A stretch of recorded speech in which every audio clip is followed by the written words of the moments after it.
Shona from ATB here in this week's edition of ATB TV. Back from the Gold Coast, and we ended up purchasing 3 horses. We've got a nice Fastnet Rock colt to be trained by David Hayes. We also purchased a Not a Single Doubt filly to be trained by Tony Golan in Queensland, and a nice little striker filly to be trained by Brent Stanley here in Victoria. Going through last week's results at Store, we had Grand Arrow finish 6th. He ran a really good race. It was always going to be awkward for him from a wide barrier. He travelled 5 and 6 wide most of the way, and coming into the straight you can still see that he's a little bit green the way he runs and holds his head up quite high in the air. So once a penny drops with him, he's going to be a really exciting horse to watch. We'll look for him next start. We had Evans finish 12th. Again, she had an awkward barrier and she was 5 and 6 wide most of the way and did a lot of work too early in the race. When she was asked to quicken in the straight, she had nothing left, so she's going to be moved on now. We've had some existing owners buy her, and they're going to race her up in Darwin for the carnival, so we'll cheer her on up there. We had Stylish Lily finish 3rd. She settled at the rear of the field throughout running, and then once she got into the straight, she could slip up alongside the running rail, and she was strong through the line to finish 3rd. So a win won't be too far away for her and Grand Arrow. Up at Newcastle on Saturday, we had Benindi finish 2nd. She ran a good race. She jumped away well, was ridden in a positive manner, and her fitness just peaked at about 100 metres out. She's now going to be moving stables up to Queensland and will be trained by Tony Golan. We do have a share available in her, so if you'd like to get involved, give me a call.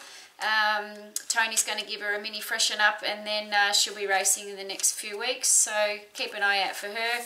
She might appreciate the sea change in a different stable environment. Usually once you change stables, they can sometimes thrive in a new environment, new routine, and some mares and fillies can really appreciate that. On Sunday at Werribee, we had Martha's Moment finish 4th. She battled away. She was just a tired horse, so she's going to go to the paddock now for a good spell. And at Warrnambool on Sunday, we had Princess Hussey finish 2nd and Chloe Anna finish 5th in the same race. Princess Hussey ran a really good race. We disregarded the run at Bendigo. The leaders set a very fast pace, and of course she couldn't keep up at Bendigo, but she showed us what she is at Warrnambool, finishing 2nd, and a win's not far away from her. And Chloe Anna finished 5th. She settled at the rear of the field and come home really well, so she was first up from a spell, so we were pretty happy with how she ran. On Monday at Yarra Valley, we had Diorcivus finish 4th. He was a maidener in a 0 to 58 race, so it was a step up in class for him. He ran a good race, he battled away, and David Hayes is going to send him to the paddock now for a spell. He's going to come back a good horse, and David Hayes thinks he's a Saturday City class horse, so he'll have 6 to 8 weeks off and appreciate that.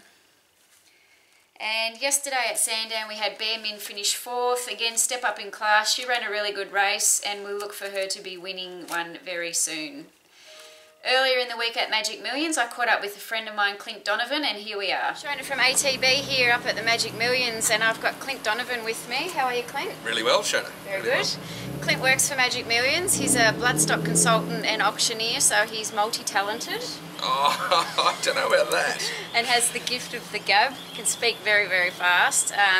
I first met Clint last year over at New Zealand for the Karaka sales, where he was auctioneering for New Zealand bloodstock. I was doing the sign up and a little bit of bid spotting, which I thoroughly enjoyed. You were very good at it too, I was. To be fair. I was very good at it.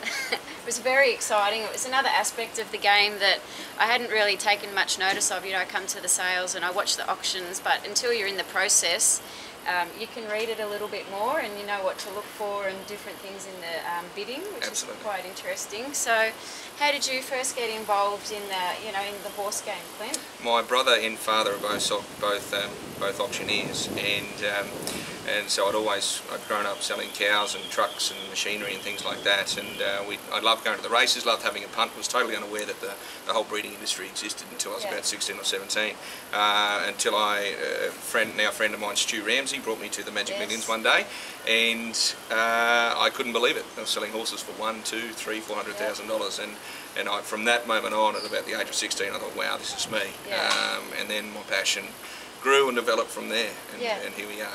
It is an exciting process when you see the babies at the farm, and then when they move up into the sales ring, and the way they adapt to the whole sales procedure, it's pretty amazing, considering they're only, you know, 1 year old, and they walk out into that auditorium and you're there screaming and ranting and raving. Exactly. And they've got all these people looking at them, the bright lights and people shouting. Yeah, they do a really good job. So you also, did you do a bit of real estate? A little bit. Yeah. Every now and then on a Saturday morning I'll don the suit and help Yeah. a couple of mates out that own real estate agencies and call a few auctions for them. Yeah. To be honest, I don't like it a great deal, but you know, the extra Johnny Cash is handy sometimes. Yeah, and the different people would be obviously in the real estate compared to the breeding game. Yeah, very much so. Look, you know, the racing and breeding industries are so unique. People come in, and no matter who you are, where you've come from, everyone's on a level playing field, which is a wonderful, wonderful leveller. Yeah. And it just makes for an exciting and a great industry to be a part of. Yeah. And now, do you get around to the farms before the sales and decide which horses come into what sale? Or? Yeah, absolutely. Yeah. And look, that's probably been the most rewarding thing since joining Magic Millions full time. Is that? Yeah. Auctioneering's always been a passion of mine, and that is inherently what I love and what brought me into the game to be a thoroughbred bloodstock auctioneer. Yeah. But to see these foals, to pick them out, to say, hey, well, we'd love to sell that one at Magic Millions, Yeah. and then for that horse to grow, to progress, to come here and, you know, potentially top the sale is extremely rewarding. Yeah, so the process of that, you would contact the farm and see what foals they've got there, and you'd look at their pedigrees first? We don't. We actually look for physical type. It's the sale that attracts a good physical specimen, Magic Millions. Being January, they need to be a more forward, naturally forward horse to be here. Sure, there are some nice horses sold later in the year, but to be here and ready for this marketplace, they've got to be born early and/or a naturally forward horse. Yeah, so we don't look at pedigree, we look at the horses. Ideally, the farm shows all of their crop.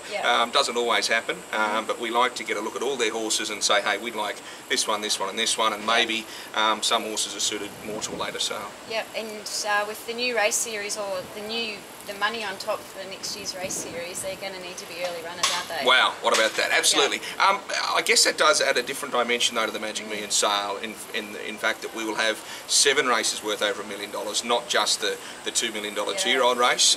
Most certainly that's gone to 2.5. We've now got a race for 3-year-olds worth $2 million and 5 other individual $1 million races that include 800-metre races. And a staying race. Yeah, exactly. So it's a good incentive, and the whole race day is going to be worth $10 million, isn't it? Incredible. Look, we still shake our heads. We can't believe it. To be the richest race day in Australia here on the Gold Coast is unbelievable. Yeah.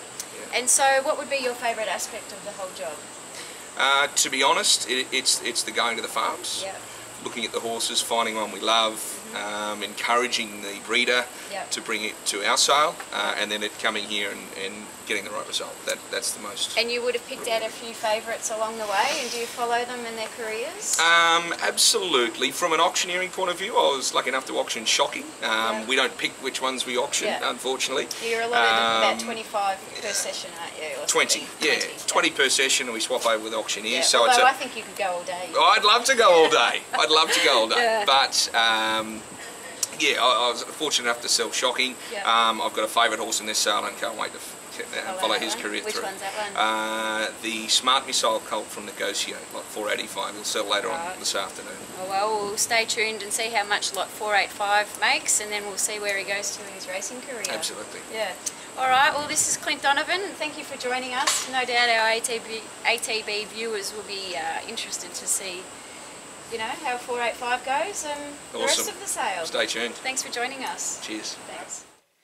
If you'd like to get involved in any of our Magic Millions purchases, I've included the links for our trainer updates and what they have to say about the horse. So tap on the links, you'll see the horse walk, you'll see what the trainer has to say, and if you'd like to get involved, give myself or Darren a call. So this week's coming runners, we're off to Flemington, where we have Tyo jumping out of Barrier 3 with Brad Wheeler on board again, over 2,000 metres. No doubt he'll be trying his little heart out as usual. And on Monday we have Arizona Girl at Kilmore, where she'll be running over 1,900 metres. She ran a really good race first up, so I'll be keeping an eye out for her. And on Tuesday at Warrnambool we've got Glockenspiel, The Last Angel and Already Like Her. The nominations for Wednesday at Geelong include Host Me and Ticket to Toorak. So keep an eye out for the website for acceptances, and if you'd like to get involved in any of our Magic Millions purchases, please let me know and we can arrange inspections. Cheers. Yeah.